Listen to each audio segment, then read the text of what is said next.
Ngayong gabi nga ay makikilala na natin ang dalawang evictee ng Pinoy Big Brother Gen 11 3rd Eviction Night.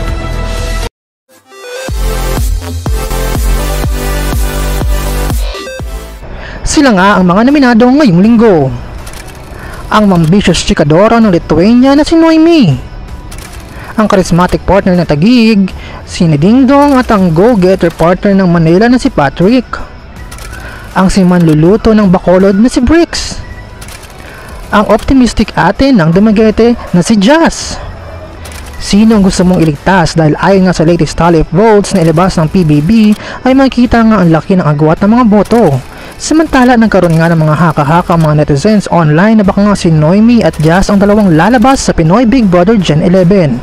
Dahil sa pinagbabasehan nga nila ang ingay ng mga fans online, o baka naman tahimik lang na lumalaban ang mga taga-suporta ni na Jazz at Noemi. At baka magulat na lang tayo na isa kina Bricks at Dingdong at Patrick ang lumabas ng bahay ni Kuya ngayong gabi. Kayo, sa tingin nyo, sino Noemi at Jazz na kaya ang lalabas ng Pinoy Big Brother House ngayong gabi sa Pinoy Big Brother Gen 11 3rd Double Eviction Night? For more PBB updates, just don't forget to like, share, and comment, and don't forget to subscribe!